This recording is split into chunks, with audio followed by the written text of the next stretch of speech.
Exatamente. Bom, então, Kardec, tudo começa em O Livro dos Espíritos, né? A partir de O Livro dos Espíritos, Kardec abordou basicamente todos os tópicos que ele destrinchou em obras mais específicas na codificação. Então, basicamente, o homem de bem está definido na questão 918 de O Livro dos Espíritos, na parte terceira, quando Kardec fala das leis morais. Depois que ele aborda todas as leis morais, ele coloca um capítulo 12º intitulado Perfeição Moral. E aí, nesse capítulo, tem uma questão específica dos caracteres do homem de bem, que é a 918. Só que antes da gente ler essa questão, para a gente começar a discutir, eu queria chamar a atenção para a primeira questão desse capítulo de perfeição moral, que é a questão 893. Kardec pergunta assim: qual a mais meritória de todas as virtudes? A questão que ele faz é interessante, porque mesmo que nós, na nossa atual conjuntura, nós ainda somos imperfeitos, né? Ainda estamos no processo evolutivo, estamos construindo a nossa perfeição moral, mas estamos ainda longe de ser um espírito puro. A gente já tem algumas virtudes, né? A gente sabe que a gente tem vícios, mas a gente também tem virtudes porque a gente foi conquistando isso ao longo das reencarnações. Quando Kardec faz essa pergunta, ele busca investigar se há alguma virtude que valha mais do que outra, né? Conte mais pontos ou nos ajude a conquistar as demais. E a resposta é sui generis, porque a espiritualidade diz assim, ó: todas as virtudes têm o seu mérito, porque todas vão nos levar para o caminho do bem. Mas o sublime na virtude consiste no sacrifício do interesse pessoal para o bem do próximo, sem oculta intenção. Então aqui a espiritualidade está dizendo o seguinte: mesmo depois da gente conquistar todas as virtudes, ainda assim não seremos perfeitos. Ainda falta mais um passo depois de todas as virtudes, que é o desinteresse pessoal. A gente ser capaz de esquecer de nós mesmos em prol dos outros, que foi exatamente o símbolo de Jesus. Jesus perfeito. Então Jesus passou por todos os processos humanos e figura-se para nós como o ser humano integral. Então ele, digamos assim, sobre esse aspecto a gente pode dizer que ele já era sobre-humano, porque ele apresentava um modelo perfeito a ser seguido. Ele é o nosso futuro, é o nosso ideal. E a gente vê o tempo inteiro Jesus praticando o desinteresse pessoal. Primeiro que ele abdicou de viver nas esferas celestes para internar-se no mundo de provas e expiações, como é o planeta Terra. Optou deixar de viver com os gênios, com os anjos como ele, para viver com espíritos imperfeitos. Tudo isso para demonstrar para nós como é que a gente vive o amor, como é que a gente vai angariando virtudes e vai desenvolvendo essa perfeição moral. Porque às vezes nós somos virtuosos, né? Por exemplo, nós somos pacientes, mas a gente é paciente até um determinado ponto. A gente, em geral, tem uma dose de paciência, né? Aí tem aquela pessoa que nos tira do sério. Aí fala uma coisa, aí a gente releva, finge que não está ouvindo. Aí a pessoa vai e insiste. A gente até brinca, né? Você está abusando da minha paciência. Mas se fosse uma paciência límpida, cristalina, depurada, seria como um Cristo. Quantas pessoas não tentaram tirar o Cristo do sério, né? Os fariseus com as perguntas capciosas, né?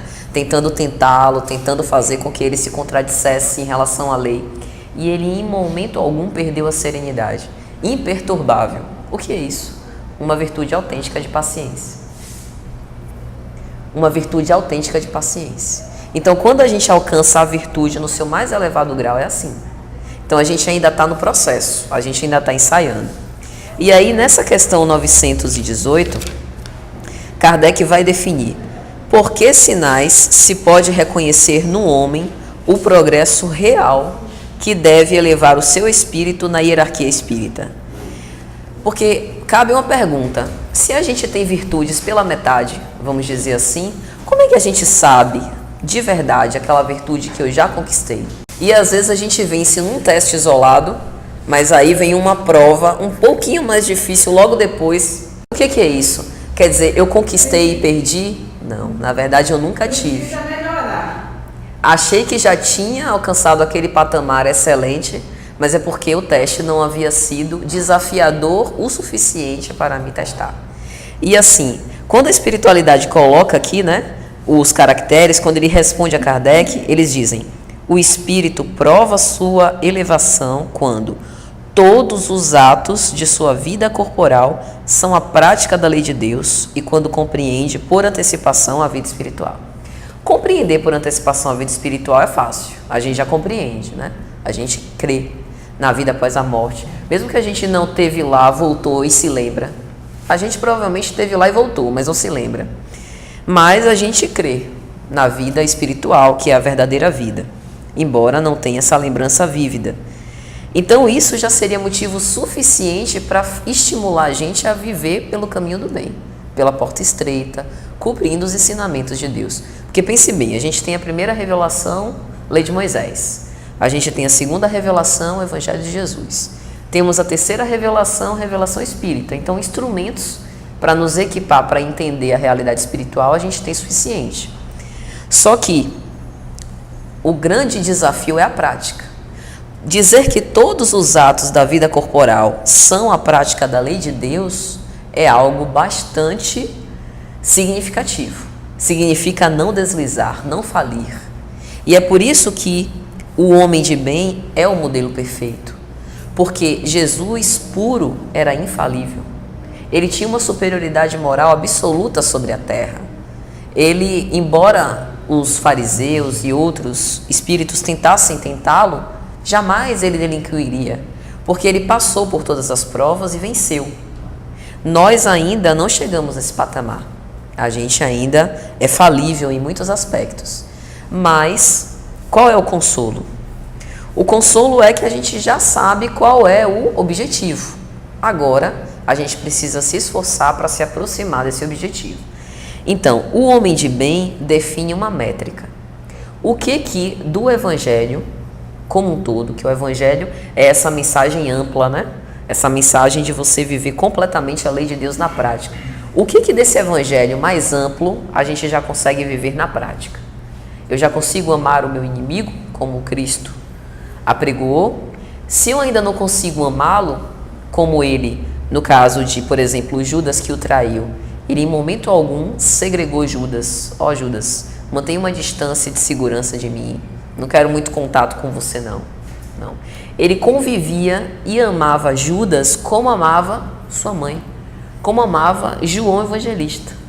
Só que isso pra gente, que a gente ainda tem, a gente é muito humano, né? A gente ainda tem as nossas paixões misturadas, é difícil de pensar, de chegar nesse ponto, mas a gente vai chegar. A questão é a prática. Para que a gente desenvolva esse amor tão abnegado, a gente precisa passar por degraus. E o primeiro é o respeito. Veja que hoje em dia a gente ainda desliza na questão do respeito. Por exemplo, quando eu tenho uma opinião, aí Michele apresenta uma opinião contrária da minha. Aí eu já fico invocada. E aí Michele apresenta os argumentos justos. Mas às vezes eu me fecho, porque eu quero recusar aquela opinião. Eu acho que a minha verdade prevalece. Isso não é respeito. E sem respeito não há amor. Então percebe como o amor ele precisa passar por degraus básicos que a gente ainda não consegue vencer. Exatamente. A posse é algo tão contrário ao amor. Carl Gustav Jung que diz isso, né? Que onde há desejo de posse não pode haver amor legítimo. Porque o amor liberta. Jesus não era apegado a nada. Jesus não tinha... Ele mesmo diz, né? O Filho do Homem não tem uma pedra onde reclinar a cabeça. Ele não era apegado a basicamente nada. E nós, mesmo que a gente tenha até uma relativa facilidade de se desapegar de coisas materiais, por exemplo, no nosso atual estado evolutivo, é fácil a gente, por exemplo, se despojar de bens materiais para doar para os pobres. A gente já faz isso com relativa facilidade. Mas e aquilo que é invisível? Porque às vezes eu não tenho apego às coisas do mundo, mas eu tenho apego à minha família, ao meu marido, meu filho, à minha verdade.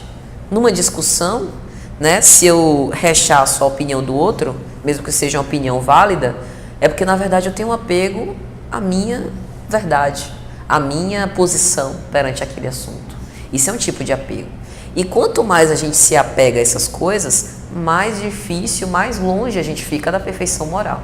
Porque a perfeição moral é isso, desinteresse pessoal, esquecimento do ego, para a gente alcançar a essência divina de cada um de nós. E aí, são nos comentários de Kardec, veja que a resposta da espiritualidade termina aí. É Kardec que vai tentar esmiuçar para ficar mais fácil para a gente, né? Quais são esses caracteres do homem de bem. E aí ele vai começar a definir. Aí no Evangelho segundo o Espiritismo, no capítulo 17, ele faz um texto, ele coloca um texto específico sobre o homem de bem que ele esmiuça mais. Mas antes eu queria observar uma coisa interessante. Kardec, quando ele organiza os capítulos do Evangelho segundo o Espiritismo, ele não faz por acaso. No capítulo 16, ele fala, servir a Deus e a Mamon. Aqui ele está falando o seguinte, preste atenção nas suas imperfeições. Porque ele coloca uma mensagem sobre Jesus na casa de Zaqueu. Zaqueu era um homem rico, né? Que aí sobe na árvore para poder ver Jesus, que era de estatura baixa. E Jesus diz que vai dormir, vai pernoitar na casa dele, ele recebe. Era um homem justo, que era odiado por ser cobrador, mas era um homem justo. E Jesus reconhece aquilo, tanto que pernoita na sua casa. Depois, Kardec vai colocar um texto sobre a parábola do mal rico. O homem que vivia de púrpura e linho com Lázaro aos seus pés. E aí ele dava ao pobre que estava lá na porta da sua casa as migalhas. A morte chega para os dois. O homem rico arde no fogo do inferno. E o pobre vai para o seio de Abraão. Ou seja, para o paraíso, né? Segundo o povo hebreu. Depois ele fala da parábola dos talentos, dizendo que cada um de nós temos os nossos talentos e cumpre a nossa boa vontade de fazer multiplicar os talentos. Então, no capítulo 16, Kardec coloca o tempo inteiro uma mesma temática: combata as suas más paixões. No capítulo 17, quando ele fala sede perfeitos, ele coloca um roteiro de iluminação, que é o capítulo que fala sobre o homem de bem. Primeiro ele coloca uma mensagem sobre caracteres da perfeição moral. Quais são as características desse modelo perfeito? Que a gente já viu que o principal é o desinteresse pessoal. Depois ele põe as características do homem de bem. A seguir ele fala dos bons espíritas, ou seja, ele está chamando a atenção que nós somos privilegiados.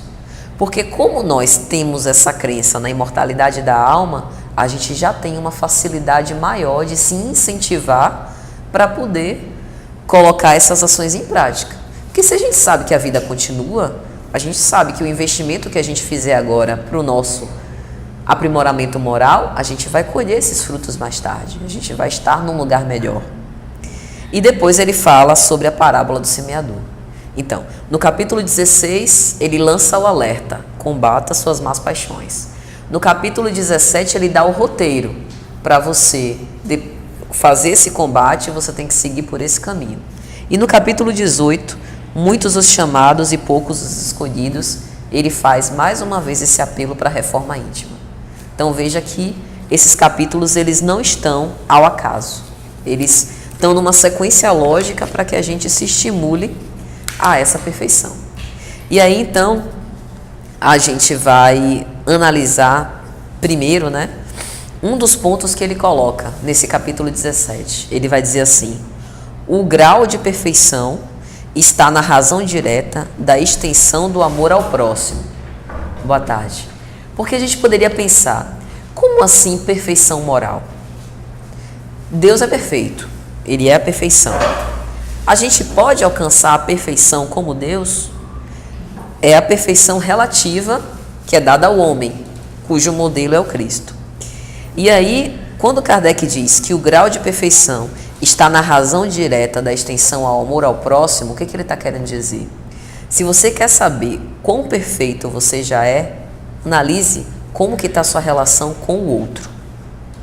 Se a gente ainda trata o outro mal, com rispidez, mesmo que não seja sempre, mas de vez em quando, naquele dia que a gente não está muito bem, a gente dá aquela resposta atravessada, ainda não está no caminho da perfeição moral. Ainda está em processo. Ou seja, ele estabelece... A gente faz isso sempre. Então, a proposta é essa. Porque se a gente tem condição de fazer esse senso crítico, de analisar isso todo dia, a gente progride. O grande perigo é a gente não pensar nisso. Porque a gente vai vivendo um dia após o outro, né? Vai passando os dias, e aí daqui a pouco a morte nos recebe, essa visita inesperada. Kardec fala no capítulo de Bem-aventurados os puros de coração, ele fala isso, que há 3 níveis. Um é aquele que nem pensa no mal, esse é puro. O segundo é o que pensa no mal e faz aquela autoanálise, não. Eu não devo me regozijar com esse pensamento, muda. E o terceiro é o que se compraz no mal, que é o caso da irreflexão, né? Então é realmente isso, é a gente se analisar e ser no dia seguinte, pelo menos tentar não cometer aquele equívoco. E quando cometer, sem remorso, sem culpa, no caso dela, que teve a oportunidade de pedir desculpas, mesmo que a gente nunca mais encontre aquela pessoa, a gente pode pedir desculpa em prece. Através da prece a gente se conecta com qualquer... Michele falou sobre os momentos de silêncio e eu me lembrei do Cristo. Porque o Cristo sempre esteve certo, né? E teve momentos que ele foi convidado a se defender e ele não disse. Joana de Ângeles tem uma mensagem que ela vai intitular Os não ditos e os não feitos do Senhor. Tudo que ele disse e o que ele fez ficaram marcados para a história. Mas o que ele não disse e o que ele não fez também. Quando Jesus estava perante Pilatos, e Pilatos pergunta, és tu o rei dos judeus? Ele não confirma nem diz que não. Assim tu o dizes. No momento em que ele foi convidado a se defender, ele permaneceu calado. Quando ele estava perante Anás e Caifás, que o soldado romano esbofeteia o Cristo na face, ele se cala, não reage. E em vários momentos a gente vê isso. Por quê? Porque às vezes a gente não está preparado para a verdade. A verdade às vezes é dilacerante. E é caridade a gente não submeter o outro a essa verdade absoluta. Isso de se preocupar para que o outro não se sutilize com algo que eu diga ou que eu fale, é autêntica caridade. Porque a gente é responsável pela emoção que a gente causa nos outros. O que a gente fala, o que a gente faz, o que a gente deixa de falar, o que a gente deixa de fazer, também são as nossas obras. Quando Cristo diz, né, a cada um segundo as suas obras, ele está falando sobre pensamento, sobre ações, sobre não pensar e sobre não agir também. Tudo tem a nossa marca registrada, né? Todas essas renúncias silenciosas, por exemplo, alguém entra nessa sala e me distrata e eu permaneço em silêncio. Aquilo está anotado perante a consciência cósmica. Mesmo que ninguém veja, aquilo dali não permanece esquecido. Então, todos os sacrifícios que a gente faz, eles sempre serão levados em consideração. Sempre vão ser contados para esse processo de perfeição moral. E aí, nesse capítulo, Kardec vai dizer que a gente deve amar sem objeções. Eu fico impressionada com a humildade de Jesus. Jesus se permitiu ser batizado, embora ele não tivesse batizado ninguém. E aí, João Batista o batizou, por quê? Porque aquele ritual exterior, não é que Jesus estivesse compactuando com o ritual exterior, mas ele não quis violentar ninguém. As pessoas ainda precisavam daquele rito, né, para poder ter aquele movimento de se renovar. Às vezes, a gente também tem ritos. A gente faz casamento, comemora formatura, comemora aniversário, são ritos. Quando a gente faz esses movimentos, por exemplo, o casamento é uma celebração do amor. A gente sela votos de união. Esse movimento exterior é importante para uma atitude íntima. Jesus sabia disso, que era importante. E aí ele se submete. Mas ele mesmo não faz. Ele não criou nenhum rito, nenhum dogma, nem o Pai Nosso foi iniciativa dele. Os apóstolos perguntaram, Senhor, ensina-nos a orar. E aí ele ensina o Pai Nosso. Uma oração simples, poucos versos, e com conteúdo que até hoje se a gente pegar cada verso do Pai Nosso, a gente consegue extrair tantas lições. Começa, Pai Nosso. Olha quanta informação tem aí. O Pai é de cada um de nós, quem eu amo, quem não amo, quem eu conheço, quem eu não conheço, quem está nas trevas e quem está na luz. É o Pai de todos. Se Ele é o Pai de todos, nós somos automaticamente irmãos perante Deus. Se nós somos irmãos perante Deus, não há motivo para a gente se odiar. Porque no fundo, a gente não tem adversário, a gente tem irmãos. E irmão não se odeia, ou pelo menos não deveria. Tudo isso com um verso de Jesus. Então, os espíritos superiores têm essa característica, eles dizem muito com poucas palavras. E aí ele diz, amar a todos indistintamente, que era o que Jesus fazia.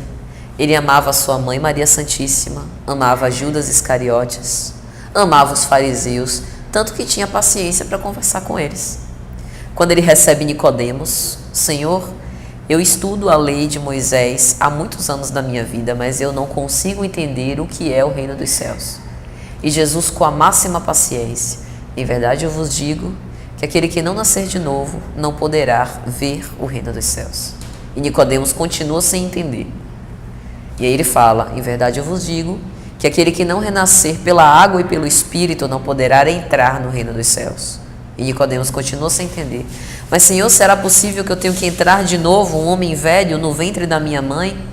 Porque faltava uma vivência. E Jesus percebeu. Como é que a gente ensina a vivência para alguém? Não dá para ensinar. Eu posso até compartilhar as minhas experiências, que era o que o Cristo estava dizendo naquela época, por linguagem figurada. Porque se ele dissesse com a linguagem frontal, como é que a gente ia entender? Imagine o Cristo descrevendo, vou começar aqui com vocês sobre o meu dia a dia no mundo feliz. A gente não tem nem condição de entender, porque a gente não conhece o mundo feliz. A gente conhece o mundo como a gente está vendo aqui hoje, essa relativa facilidade. Então, por isso também essa linguagem parabólica. Então, o Cristo esperava. Isso é respeito, é amor, liberdade de consciência. Cada um tem uma capacidade de assimilar, diferente, né? Uns dos outros. E aí tem uma história que a maioria deve conhecer, ela está numa obra chamada Boa Nova, pelo espírito Humberto de Campos, que é a história de Joana de Cusa. Joana, casada com Cusa. Cusa era político, então ele tinha as conveniências políticas. Joana de Cusa era cristã, tinha um filho, e ela procura Jesus porque ela queria largar tudo. Ela queria largar a família dela para seguir o Cristo. E o Cristo a desestimula. Não faça isso. O seu marido precisa de você. Ele precisa de você dentro do lar. Porque é na família que a gente começa a viver o Evangelho de Jesus. O Evangelho que eu trago, a mensagem divina, ela começa a ser vivida entre quatro paredes. Então, se a gente pensa, né, que tem que abandonar tudo para se entregar a essa mensagem, não precisa nada disso. Aí ela permanece no lar. Cusa é morto, ele antecede, né, no túmulo, morre antes, a deixa viúva com o menino. E aí, em um determinado dia, os soldados, com a perseguição dos cristãos, invadem um ambiente de encontro cristão. Ela está lá com o filho, pegam o filho, prendem eles dois no madeiro e tacam fogo em Joana de Cusa e no filho. Humberto de Campos vai narrar. O menino gritava, desesperado. Imagine a cena. Qual de nós não gritaria? Minha mãe, pelo amor de Deus, faz alguma coisa porque nós dois vamos morrer queimados aqui, em plena praça pública, para dar o exemplo, para desestimular os outros a não seguirem a fé cristã. E aí o soldado, que estava com a tocha na mão para atear fogo nos dois, diz: mulher, será que esse teu Cristo só te ensinou a morrer? E ela, mesmo com as exortações do filho, responde ao soldado: ele não me ensinou apenas a morrer, mas sobretudo a te amar. Ela não abjura da fé e morre queimada ao lado do filho. Veja que isso é desinteresse pessoal completo. Aqui é lógico, levado a uma situação extrema. Ela não se preocupou nem com a sua própria vida. Ela deu a própria vida em holocausto. A gente não precisa fazer isso. Ela teve circunstâncias específicas para fazer aquela escolha. O testemunho é proporcional à nossa evolução. Então, o que a gente precisa fazer? Sacrificar o nosso orgulho, o nosso desejo de estar sempre certo, o nosso egoísmo, aos poucos. Sempre que a gente se flagrar, né, em alguma situação dessa, a gente avaliar e dizer: esse tipo de comportamento não combina mais com o que eu quero para mim. É como ele disse, né? Chegava até um determinado momento, aquele tipo de comportamento me aliviava. Para mim era um descarregar, né, de estresse. É compreensível. A gente sente isso mesmo. Tem momento que a gente está tão estressado que a gente precisa descarregar isso de alguma forma, senão a gente não aguenta. Mas entender que a gente pode ter outras formas de canalizar isso. E que às vezes seguir por esse caminho da renúncia nos dá até uma paz maior, uma tranquilidade maior que a gente não encontrava antes. E aí Kardec vai apontar como a primeira característica do homem de bem: o verdadeiro homem de bem é aquele que pratica a lei de justiça, amor e caridade na sua maior pureza. Ou seja, dentro das condições que eu posso hoje, não é para esperar amanhã, hoje. Como é que eu consigo praticar a lei de justiça, de amor e caridade na maior pureza? Primeiro, o que é a justiça? A justiça é o que eu acho que é justo? Não. Às vezes a justiça vai contrariar o que eu acho que é justo. Às vezes eu acho que justiça é, por exemplo, eu fui penalizada, né? Um exemplo da nossa vida atual. O imposto de renda me cobrou uma tarifa exorbitante e é injusto. Para mim, a justiça é eu recorrer, ir lá comprovar. Veja, não é errado recorrer. A gente tem mecanismos da justiça humana, né? A gente tem outras ferramentas para poder correr atrás dos nossos direitos. Mas é pesar. O que vai me dar mais paz? O que é que vai me fazer viver com mais integralidade isso aqui? Porque isso aqui é mais importante do que a penalização temporária nessa minha existência. Viver isso aqui vai me dar uma paz que nenhum imposto de renda vai me roubar. O amor, como a gente viu, o amor tem degraus. Então, viver o amor sublime, antes eu preciso viver o amor respeito, o amor tolerância, aquilo de, às vezes alguém fala uma coisa que nos fere e a gente finge que não entendeu, faz de conta que não ouviu, não anota. Porque às vezes a pessoa está passando por um momento tão difícil que o ato desesperado foi descarregar aquilo em mim. Eu fui a primeira que passou pela frente dela, ela se aliviou, foi até uma caridade que eu fiz. Deixa pra lá. A caridade tem tantas nuances. Tem uma questão de O Livro dos Espíritos, 886, né? Que é a caridade conforme Jesus compreendia. Primeiro, benevolência para com todos. Ser gentil. Mesmo que a pessoa me ofenda, fazer de conta que não foi comigo. Faz de conta que ela se enganou, me trocou por outra pessoa. Pronto, está resolvido. Quando alguém está numa situação que eu posso ajudar, por exemplo, isso já aconteceu tantas vezes.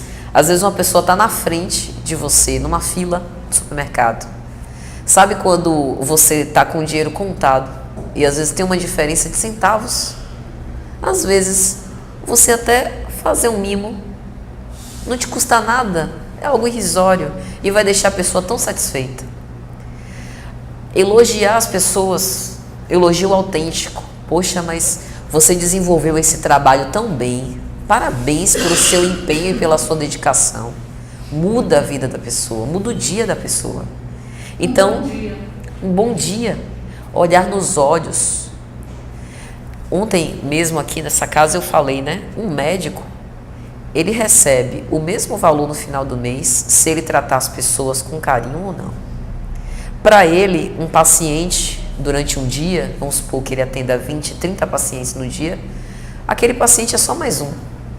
Necessariamente ele não tem afetividade pelo paciente. Mas para o paciente, aquele momento pode ser crucial. Porque naquela consulta, por exemplo, ele pode receber o diagnóstico de uma doença difícil. E a forma como o médico diz isso muda. Pode mudar a vida daquela pessoa. Então veja que viver esse amor é no nosso dia a dia, no nosso trabalho, no supermercado, no trânsito, em todas essas circunstâncias. E aí a segunda coisa que Kardec vai dizer: o homem de bem tem fé em Deus, na sua bondade, na sua justiça e na sua sabedoria. Porque isso aqui significa: eu acredito na justiça de Deus. Então, aquilo que me acontece, eu terei resignação para aceitar. Porque às vezes o que Deus faz contraria o que a gente quer. Às vezes o nosso parente, uma mãe, um pai, está doente no hospital. E o que a gente quer é que ele fique bom rápido, volte para casa, retorne ao que era antes. Mas às vezes não é esse o desígnio divino. Às vezes, para esse nosso afeto querido, o melhor que pode lhe acontecer é ele deixar o corpo. Ou ele ficar em coma. Porque durante aquele estado, ele pode ficar um pouco mais afrouxado dos liames físicos, pode ter uma espécie de pausa, digamos assim, para refletir melhor. Às vezes, ficar no hospital pode ser a melhor coisa que vai acontecer para aquela pessoa. Porque no dia a dia atribulado, às vezes a gente não dá valor à nossa vida, à nossa saúde.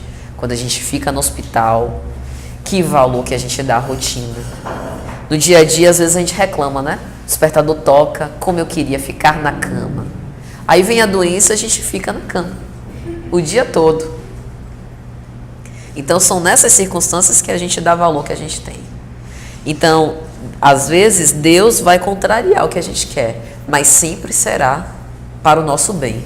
Por mais que seja difícil da gente acreditar nisso. Porque se a gente confia que Ele é soberanamente justo e bom, a gente sabe que Ele não quereria nos castigar. Que o que Ele vai fazer é para o nosso bem. E se a gente recalcitrar contra esses desígnios, é a gente que vai sair perdendo. Porque a gente vai perder tempo. Quando Jesus encontra Paulo de Tarso na estrada de Damasco, que Paulo fica cego, ele diz isso a Paulo: Paulo, não recalcitres contra os aguilhões. Eu imagino um remorso que naquele momento Paulo não deve ter sentido.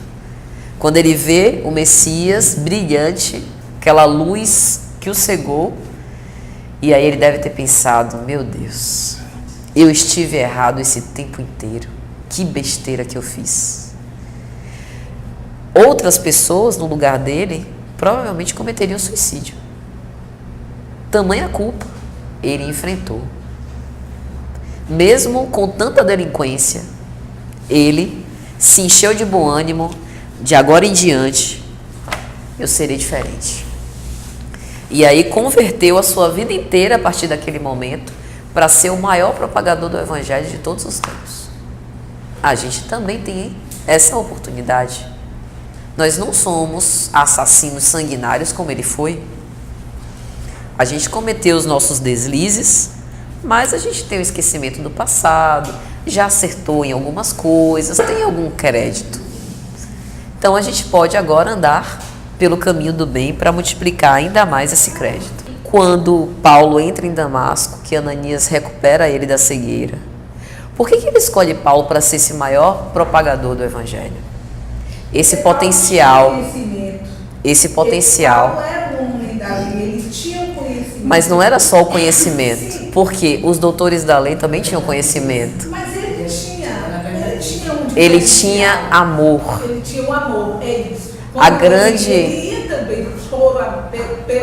A grande questão da perseguição de Paulo é porque ele queria matar os seus próprios adversários internos, projetando nos outros. Quando ele perseguia os cristãos, Ele queria matar aquela mensagem que o tocava, projetando os seus demônios internos nos outros, os adversários. Ele chega na casa do caminho, ele assiste a preleção de Estevão, ele sai sensibilizado da preleção de Estevão. Mas ele era um homem tão decidido, ele já tinha abraçado a lei de Moisés, e aí ele discutia consigo mesmo: mas eu não posso aceitar isso. O Messias não é esse. Deve haver outro. E aí ele começa a tentar aniquilar aquela mensagem. E às vezes a gente faz isso, em graus menores. Por exemplo, não gosto daquela pessoa. Aquela pessoa tem alguma coisa e quando o meu santo não bate, a pessoa não presta. Às vezes, a pessoa está mostrando um comportamento que a gente tem. E aí, quando a gente reconhece o comportamento fora, fica visível, a gente identifica inconscientemente. E aí a gente quer dizer que aquela pessoa é ruim para tentar matar aquilo dentro da gente, que a gente não consegue tratar de outra forma. Então, por que Jesus escolhe Paulo? Porque ele percebia que por trás de toda aquela agressividade tinha uma tentativa de querer ser um homem melhor. E a proposta do Evangelho, a proposta da perfeição moral é essa: transformar a gente em homens de bem. É para isso que a gente tenta viver o Evangelho de Jesus. A mensagem dele não é para cristos, para perfeitos, é para quem está no caminho do erro, que tem esse desejo íntimo de ser diferente.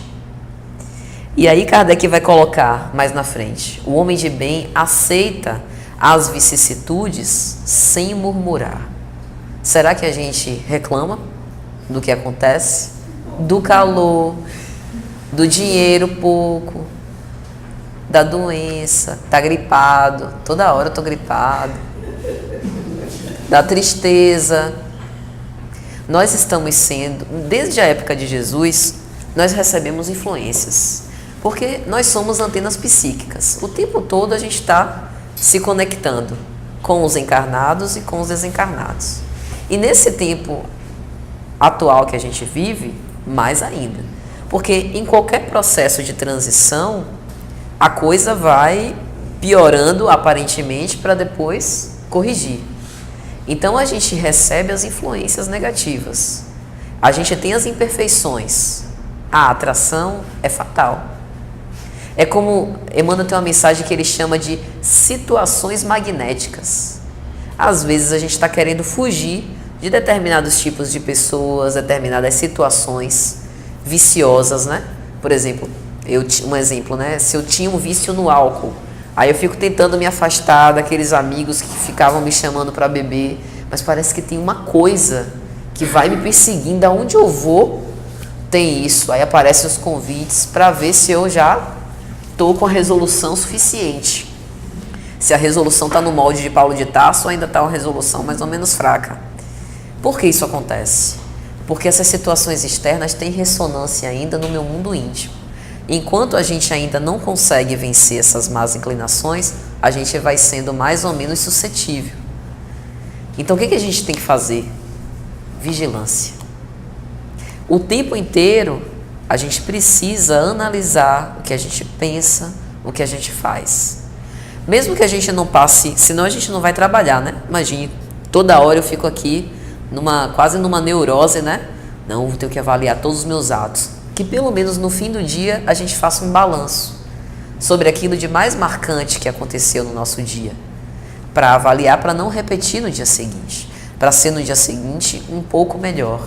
E a oração. Não tem nada como a oração. Recebeu uma fechada no trânsito? Ora. Não fecha os olhos não, senão o carro vai bater. Mas ora. Pede a Jesus resignação e paciência. Alguém lhe dá uma resposta mal criada? Ora em silêncio.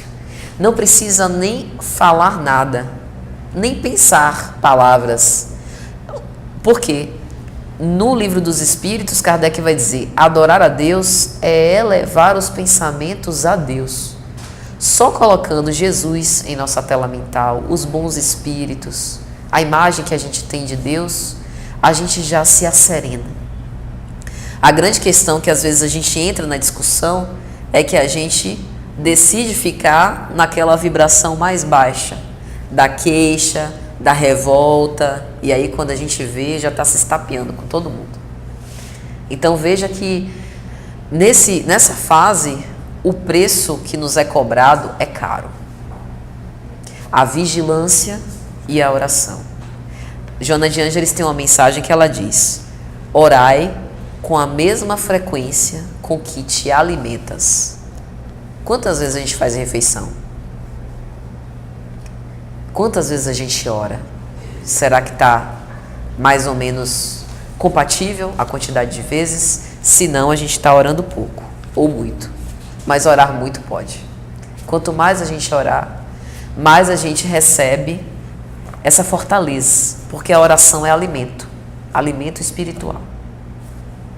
E aí Kardec vai dizer mais à frente: o homem possuído pelo sentimento de caridade e amor ao próximo faz o bem pelo bem sem esperar recompensa. Será que quando a gente faz o bem, a gente está fazendo com pleno desinteresse? Eu acredito que a gente não mercadeje. Por exemplo, há pessoas que fazem, né? Olha, eu estou aqui sendo bom samaritano, então já sabe, né? Na passagem, eu quero contar com o concurso de Bezerra de Menezes, irmã Sheila, para o meu desenlace, ser recebida bem, né? Estou aqui me sacrificando, eu acho que eu mereço. Isso, no fundo, é tentar trocar com Deus. Em troca de fazer boas ações, eu quero ser recompensada. É lógico que as boas ações, elas vão gerar frutos bons. Mas isso é uma consequência natural. A gente não precisa pensar nessa contabilidade, né? Dos bônus hora, como o André Luiz narra em Nosso Lar. Isso é natural. E aí ele vai dizer: às vezes, quando a gente faz o trabalho é que a gente se beneficia. Eu não sei como é aqui no GPEC, mas às vezes as casas espíritas fazem também atividades de filantropia. Angariar fundos, né, para cestas básicas, para as pessoas nas ruas, distribuir mingau. Quando a gente vai distribuir mingau, acorda cedo ou vai de noite distribuir sopa, a gente acha que é a gente que está levando alguma coisa para quem está na rua.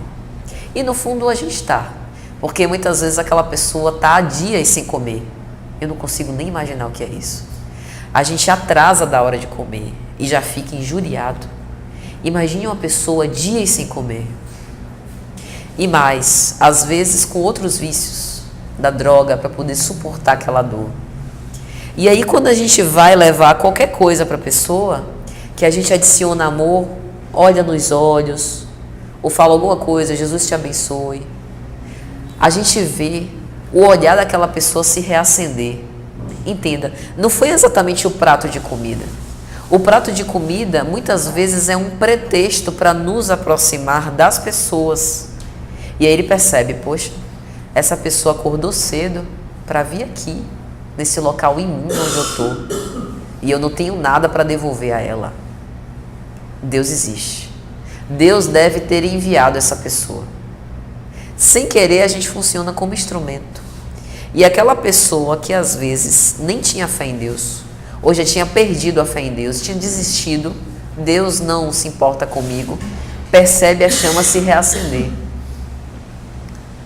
Isso é o que transforma a vida daquela pessoa e a nossa. Porque a gente vê que maravilha uma pouca coisa, uma pequena ação nossa é capaz de proporcionar. Se uma pequena ação como essa já nos causa tanta felicidade, imagine viver a nossa vida inteira os ensinamentos que a gente estuda, os ensinamentos de Jesus. Deve dar uma felicidade maravilhosa. Então tudo isso é motivo para que a gente possa se estimular. E aí, lembrando de Jesus, quando o mancebo rico se aproxima dele, está lá em Mateus capítulo 19, versículo 21, ele diz: se queres ser perfeito, vai, vende tudo que tens e dá aos pobres, e terás um tesouro no céu, e vem e segue-me.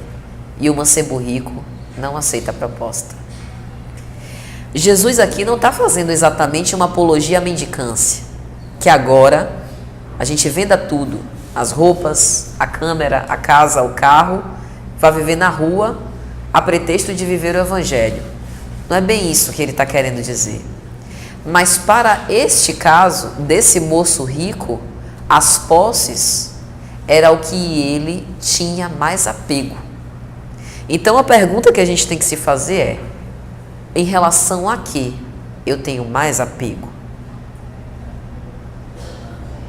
Se for a afetos, saibamos que o amor que a gente tem pelas pessoas, a gente vai levar. A gente morre e o amor não se destrói. Não é isso que a gente aprende? Os laços autênticos de verdadeira afeição pura, eles vão atravessar o túmulo. Para que a gente possa viver isso, a gente precisa do nosso próprio esforço, da nossa dose de sacrifício. E a gente pode fazer isso desde essa vida, porque teve esse aspecto atenuante no caso de André Luiz.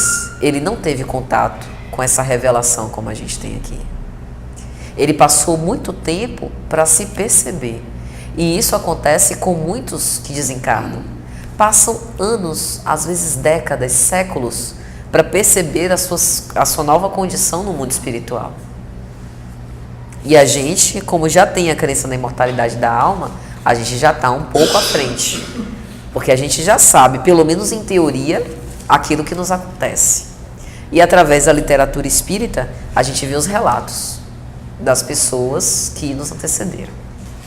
Na obra Obreiros da Vida Eterna, por exemplo, de André Luiz, tem a história de um padre, Domênico, e ele não tinha vocação verdadeira para ser padre. Ele era padre por aparência, para conseguir, como ele era preguiçoso, não gostava de trabalhar, ele era padre, tinha tudo na mão, sustento, e na verdade ele tinha uma vida libertina. E quando ele desencarna, ele pergunta: mas eu fui um homem de Deus, onde está o paraíso? E aí ele percebe que na verdade o paraíso ou o inferno é a gente que constrói. Então quando a gente lê essas obras, a gente vê esses relatos, né, de espíritos que nos antecederam, mostrando a consequência da vida que levaram. Não é que com a gente vai acontecer a mesma coisa, mas dá para ter um balizador em relação à vida que as pessoas tiveram aqui e como elas despertaram lá. E aí Kardec vai dizer: o homem de bem respeita nos outros todas as convicções sinceras. E aí eu faço uma pergunta: se alguém tiver uma convicção sincera, mas for uma convicção perniciosa, e por essa convicção ele estiver levando várias pessoas, a gente pode violentar ou não? Por exemplo, Paulo de Tarso. Ele tinha uma convicção sincera. Ele acreditava que tinha que exterminar os cristãos. E aí? A gente vai deixar ele matar todo mundo? Ou a gente tem que o deter? Kardec pergunta isso na questão 841. E os espíritos dizem o seguinte: certamente deve-se procurar fazer com que essas pessoas voltem para o caminho da sanidade, mas ensinar a exemplo de Jesus, pela suavidade e persuasão, não pela força. Não obrigar ninguém a nada, mesmo que a pessoa esteja errada. A legislação é a forma que a gente encontrou de deixar as condições humanas mais ou menos dentro de um limite. É assim. A liberdade é natural, ou seja, nós nascemos livres, mas precisamos nos submeter à lei, por uma questão de sobrevivência, porque se eu infringir a lei, eu afeto a liberdade do outro. Então, no fundo, a gente não tem uma liberdade 100%, a gente tem uma liberdade limitada para preservar a liberdade do outro também. Então, a legislação humana, ela estabelece limites para que todos possam ter liberdade. Então, a princípio, não seria tolir, seria regular. Assim como Deus também tem as suas leis. Isso. Um belo exemplo. Se eu não imponho limites numa criança, eu estou agindo com negligência. E isso é falta de amor. Às vezes a gente fica na criação com os filhos, a gente às vezes até se questiona, né? Será que eu não estou sendo muito exigente, querendo disciplinar demais? Se a criança não tiver essa instrução pela educação moral que os pais dão aos seus filhos, quais são as bases que elas vão seguir para a construção da sua personalidade? A gente vai ser muito... vai faltar muito com amor em relação àquela criança. Porque se a gente não ensinar, alguém vai ensinar. Elas vão aprender aquilo de outras formas. E será que o mundo apresenta modelos suficientemente morais para a construção da personalidade de alguém? Olha o que a gente está vendo aí, né? Na TV, nas redes sociais. Se nós não dermos essa educação aos nossos filhos, ninguém mais vai dar. Ou o que o mundo vai dar vai ser algo que vai deixá-los a ponto de derrapar moralmente. Então, acordar cedo, ir para a escola, fazer a evangelização, por exemplo, se são espíritas, mesmo que a criança no futuro não opte quando adulta a ser espírita, mas ela vai ter um norte, ela vai ter a base, ela vai ter a consciência de que aquilo existe, de que aquele é um caminho bom. Se ela não seguir, aí é com ela. Porque a partir de um determinado momento, nós assumimos a responsabilidade pela nossa existência. Alcançamos a maioridade e passamos a responder pelos nossos atos. Enquanto os filhos estão sob a nossa tutela, cabe a pergunta de Jesus: que fizeste dos tesouros que lhe confiei? Quando o Senhor de terras distribui os talentos, para os trabalhadores, que fizeste dos talentos que lhe confiei? A mesma coisa em relação aos filhos. Então, quando a espiritualidade diz que a gente deve sim tentar mostrar aos outros que eles estão em erro, com amor, foi exatamente o que o Cristo disse a Paulo. Em momento algum, Jesus foi ríspido com Paulo. Ele nunca foi ríspido com ninguém. Mas ele era firme. Paulo, não recalcitres. Paulo, eu mostrarei a você o quanto terá que padecer em amor ao meu nome. Então, veja que nem quando ele chama os apóstolos, venha, ele faz um convite. Vem ser pescador de homens, vem recolher os tesouros no céu. Então, ele sempre, em todos os momentos, ele coloca as proposições para a nossa autonomia, para que a gente tome a iniciativa. Não, essa proposta é boa, eu quero. Até nas curas. Crês que eu possa te curar? Creio, Senhor. Que queres que eu faça? Quero que me cure. Ele sempre buscava a nossa vontade, porque é a nossa vontade que prepondera, no fim das contas. Não tem influência espiritual, não tem transição planetária, não tem nada disso. No fim das contas, o que prepondera é a nossa vontade. Quando a gente recebe um diagnóstico, por exemplo, de um câncer, veja quantos casos a gente tem. Tem pessoas que perante esse diagnóstico, e é compreensível, resvalam numa profunda depressão. Acha que a vida acabou, mesmo com tantos recursos que ainda poderiam, buscar. Às vezes não tem recursos materiais, a pessoa, por exemplo, passa por uma privação material, fica mesmo vulnerável emocionalmente, fragilizado, mas a gente não pode nunca perder esperança. Tem outras pessoas que quando recebem esse diagnóstico, não, eu vou aproveitar o tempo que me resta, correr atrás do que me for possível, para fazer o melhor que eu posso, para prolongar a minha vida, que tem a ver um pouco também com a lei de conservação, o amor à vida. Saber que esse dom divino, o dom da vida, é a coisa mais preciosa que a gente tem, e aproveitar tudo isso. Então, mesmo que a gente encontre alguém em erro, não é motivo para a gente dizer você está errado, está tudo errado na sua vida, você tem que trilhar por outro caminho. Nem Deus faz isso. Tem uma pergunta na obra Brasil, Coração do Mundo, Pátria do Evangelho. Ismael faz essa pergunta ao Cristo: Senhor, não seria mais fácil a gente corrigir os homens? Esses políticos, essas cenas tão desastrosas, o pessoal está errando tanto. Não seria mais fácil a gente dizer assim: não, meu filho, não é assim que faz. tem que fazer desse outro modo. E aí tem lá a resposta. Não. Porque se a gente fizer isso, a gente tolhe o livre-arbítrio e o poder de escolha dessas pessoas. E onde o mérito? Por escolher bem. Às vezes a gente se questiona, né? Por que os bons espíritos não tomam uma atitude? A gente vê filho matando pai, famílias inteiras sendo dizimadas. Por exemplo, termina um relacionamento, aí o homem, por exemplo, do relacionamento não aceita, assassina o próprio filho, assassina a esposa, depois se suicida. Eu já vi mais de um caso desse na TV. Com tanta coisa acontecendo, né? Às vezes a gente se questiona, por que Deus permite que isso aconteça? Para quê? A gente precisa aprender, precisa optar pelo melhor, perceber que esse caminho não está gerando bons frutos. Se de um lado há pessoas que ficam assombradas com esse tipo de coisa, tem outras que ainda não se sensibilizam. Quando vem alguma cena de violência, filmam para compartilhar nas redes sociais. Tem gente que fica horrorizado. Não, eu não consigo nem ver, porque eu não consigo dormir depois, eu choro.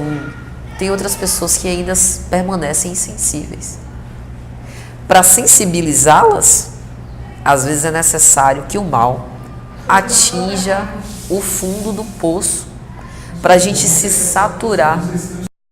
Esse argumento ele é bastante utilizado, né? Que é o de você não viver no mundo também, né? Não, porque você não pode ser lunático. Isso. Mas a grande questão é em que a gente se fixa. O que a gente vitaliza? Porque para cada tipo de mensagem, seja um livro, seja uma notícia, seja um vídeo, uma música, a gente precisa analisar qual a mensagem que eu extraio disso aqui. Se essa mensagem tiver um conteúdo moral elevado, pode ser até um filme. Isso me serve, porque faz com que eu invista nesse processo de perfeição moral. Mas se ao extrair daquilo eu não tiver nada de agregador, pelo contrário, se for um conteúdo perturbador, isso não é instrução. Isso dificulta o meu processo de aprendizagem, né, de evolução moral. Então, é a questão de selecionar. Kardec, com todo o seu senso crítico, ele o tempo inteiro utilizava esse critério, selecionar tudo. Tanto que ele era cético. Quando ele começou o trabalho dele, ele não acreditava nos espíritos. Mas ele analisava aquilo, a mensagem por trás do fenômeno. E aí ele observou que era uma mensagem dotada de inteligência, que poderia ajudar as pessoas a progredir moralmente, serem pessoas melhores. Então valia a pena dedicar-se nesse tipo de trabalho. Então avaliar tudo, o que a gente lê, o que a gente ouve, palestra espírita ou não, jornal, avaliar tudo, questionar sempre, que é o modo que a gente vai se precaver de não cair, né, nessas propostas indecorosas, digamos. Paulo precisou sair fugido num cesto de vime por um riacho de uma cidade por conta de prelecionar o Evangelho de Jesus. Ele foi apedrejado em praça pública em Listra. Ele foi preso e açoitado mais de uma vez por conta dessa profusão. Hoje, quando a gente faz palestra espírita, a gente se desloca de carro, com ar-condicionado. Paulo ia a pé. Quando ele era solto, no dia seguinte, com o rosto cortado de açoites, as mãos inchadas, ele ia mais uma vez falar do Evangelho de Jesus. Enquanto ele estava preso, ele estava escrevendo as epístolas para poder distribuir. A gente enfrenta também testemunhos como o dele, porque agora são as injúrias, as difamações, as pessoas que tentam nos ridicularizar. Eu garanto que a colega dela deve criticá-la. Ah, mas você não está querendo ver, você deve ser lunática e tal. Fica com esse fanatismo de cristianismo. A gente precisa passar por esse testemunho de ouvir isso e de compreender. Então, as nossas provas, elas não são exatamente as mesmas, que a gente não é mais preso, açoitado, nem é apedrejado em praça pública, mas a gente recebe outras pedras, as pedras morais, que a gente precisa suportar. Passaram-se 2000 anos E a gente ainda hoje está falando dos ensinamentos de Jesus. Não é nada diferente. A doutrina espírita, ela busca reviver esse cristianismo. Não tem nada novo. E tem gente que diz que Kardec está ultrapassado, que Jesus valia para aquela época, agora não, a época é diferente, tecnologia. E a gente pega os versículos que Jesus fala, aplica no nosso dia a dia e encaixa perfeitamente. Que mágica é essa? Chico dizia, né? Chico dizia, para a gente revisar Kardec, primeiro a gente tem que estudar e aplicar tudo que ele mostrou através da codificação. A gente ainda está tentando. Meus amigos, Divaldo Franco, ele diz que ainda hoje ele estuda o Livro dos Espíritos. E olha que ele tem mais de 90 anos de idade. Uma história de quase 80 anos dedicados ao Espiritismo. Quase 92. E ele ainda estuda. Imagine a gente que começou outro dia. Então o caminho é longo. E não é só estudar. Estudar é a parte fácil. Embora dê trabalho e demande tempo, que o nosso tempo é escasso, mas estudar ainda é a parte fácil. A grande questão é viver. Praticar tudo isso. A gente passou 1h30 falando de uma questão de O Livro dos Espíritos. Tem mais de 1000. Eu acho, humildemente, que em uma encarnação só a gente não vai conseguir viver tudo isso. A gente vai passar muitas reencarnações ainda estudando isso para poder viver plenamente. E aí a gente volta para o começo. O homem de bem é aquele que vive todos os dias da sua vida os ensinamentos de Jesus.